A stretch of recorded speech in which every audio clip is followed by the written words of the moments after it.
Anda kembali di berita utama bersama saya Sri Gunawan. Iran mengumumkan Mojtaba Khamenei sebagai pemimpin tertinggi Iran yang baru. Mojtaba adalah putra mendiang pemimpin tertinggi Iran Ayatollah Ali Khamenei yang terbunuh dalam serangan Israel Amerika Serikat. Pengumuman ini menunjukkan Iran tak tunduk pada kemauan Presiden Amerika Serikat Donald Trump. Trump sendiri menyatakan menolak penunjukan Mojtaba. Trump bahkan menggertak dan menyatakan Mojtaba tidak akan bertahan lama. Sementara itu saudara, langit Teheran memerah. Amerika Serikat dan Israel menyerang depot penyimpanan minyak dan fasilitas kilang di ibu kota Iran itu. Kebakaran besar terjadi, kobaran api membara membuat langit Teheran berubah warna. Israel pun mengklaim bertanggung jawab atas serangan itu. Israel menyerang kilang dan fasilitas penyimpanan minyak di Teheran, Iran pada Sabtu malam. Israel menyebut serangan ini jadi langkah tambahan memperparah kerusakan infrastruktur rezim Iran. Kementerian Perminyakan menyatakan pesawat tempur Israel menyerang 3 depot minyak di daerah Kohak, Shahram, dan Karaj.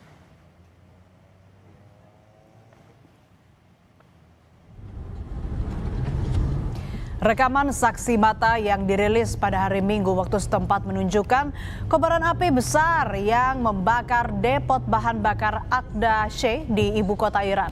Kantor berita lokal mengutip Kementerian Perminyakan Iran yang mengatakan bahwa depot bahan bakar terkena serangan di 3 wilayah.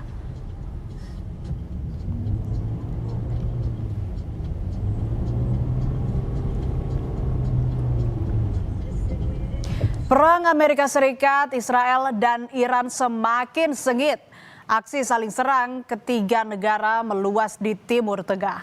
Iran menyerang sejumlah pangkalan militer Amerika yang berada di Timur Tengah, sementara Amerika Serikat Israel menyerang sejumlah titik strategis di jantung Iran. Asap mengepul dari sebuah gedung di Dubai, Uni Emirat Arab. Diduga gedung ini terkena serangan balasan dari Iran. Media di Dubai juga menyebut adanya puing-puing dari senjata yang berhasil dicegat di udara jatuh dan mengenai sebuah kendaraan di wilayah Al-Barsha. Otoritas Dubai menyatakan seorang pria tewas setelah kendaraannya tertimpa puing-puing dari senjata yang berhasil dicegat di udara.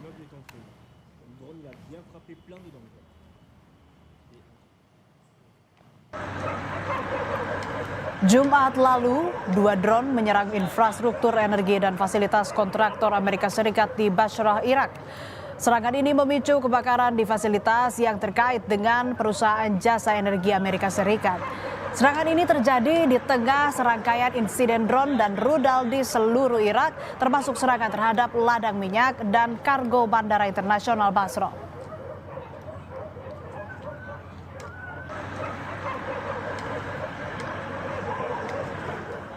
Di lain pihak, drone Israel menyerang kawasan wisata pinggir pantai distrik Rausheh di kota Beirut, Lebanon pada Minggu pagi.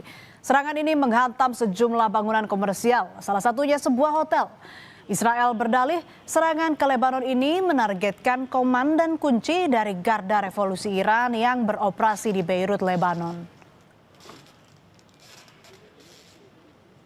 كنا نايمين وطلع دبة قوية حسيناها عنا بالأوضة يعني صراحة فالعالم كلها على بعضها بتعرف تلبكت وشوية تعمل العالم ليه فتحوا لنا المخرج اللي لازم ننزل منه ونزلنا كلنا.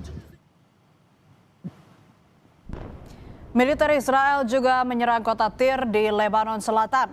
3 bangunan utama rata dengan tanah, termasuk pusat kedokteran gigi dan kosmetik di kota itu. Militer Israel menyatakan infrastruktur militer Hizbullah jadi target karena diduga kembali membangun kekuatan di wilayah tersebut.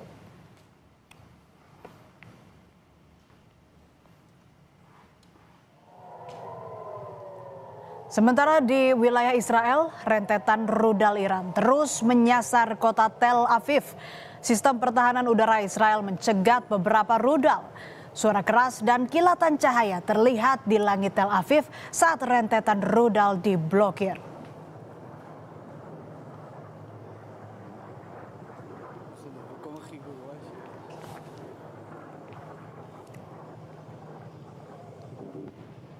Intelijen Amerika Serikat menyebut Iran masih mampu mengakses cadangan uranium untuk senjata nuklir. Presiden Amerika Donald Trump mengatakan opsi pengerahan pasukan darat masih terbuka untuk mengamankan material nuklir tersebut. Presiden Amerika Serikat Donald Trump saat berbicara kepada wartawan di atas Air Force One, saudara, pada Sabtu lalu mengatakan opsi pengerahan pasukan darat masih terbuka untuk mengamankan material nuklir tersebut. Meski tidak akan melakukannya sekarang, Trump menambahkan bahwa pertahanan Iran perlu dilemahkan terlebih dahulu sebelum langkah mengirim pasukan darat dipertimbangkan. What are the circumstances where you'd send in ground troops? How are you thinking about that? I don't even want to talk about it now. I mean, it's. I don't think it's an appropriate question. You know, I'm not going to answer it. Could there be?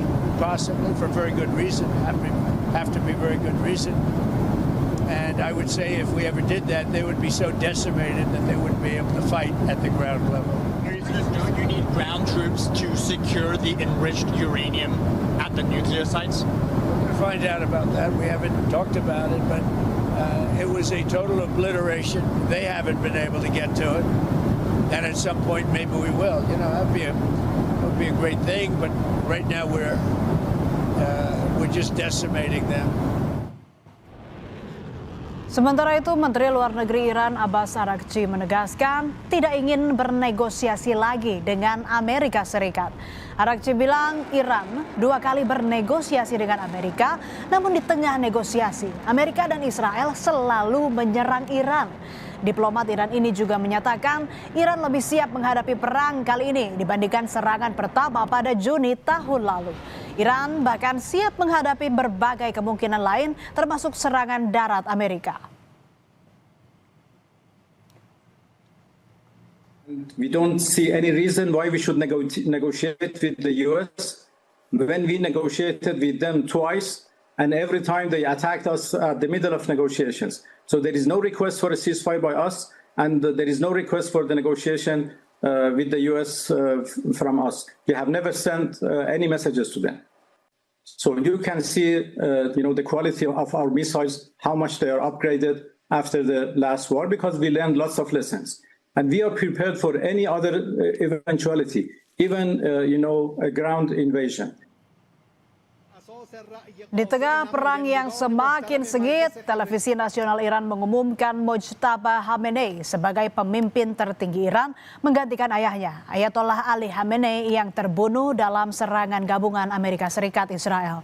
Mojtaba Khamenei, putra kedua mendiang Ayatollah Ali Khamenei, dipilih Majelis Pakar Iran yang berjumlah 88 ulama senior sebagai pemimpin tertinggi yang baru untuk negara tersebut. Ia akan menjabat sebagai panglima tertinggi militer dan garda revolusi paramiliter yang berpengaruh.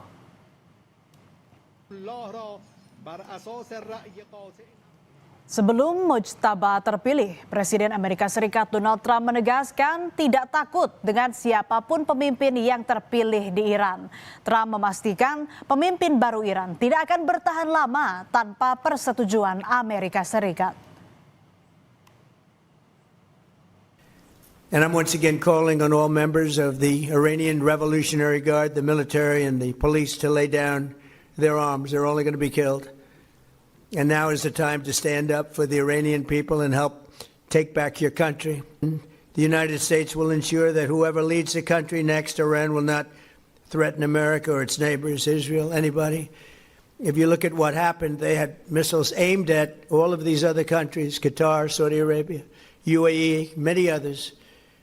That weren't really involved very much, and they had missiles aimed. Well, they were aimed there long before this ever started. They were going after the entire Middle East. And then we came along. We blew up their party. Iran baru saja mengumumkan Mojtaba Khamenei sebagai pemimpin tertinggi Iran yang baru. Penunjukan ini mendapat penolakan keras dari Presiden Amerika Serikat Donald Trump. Trump bahkan menggertak dan menyatakan Mojtaba tidak akan bertahan lama. Ini tentunya semakin memperuncing konflik di Timur Tengah. Yang jadi pertanyaan saudara, sampai kapan perang akan terus berlangsung? Karena konflik ini bukan hanya soal kawasan Timur Tengah, tapi juga bisa berdampak pada ekonomi dan stabilitas global.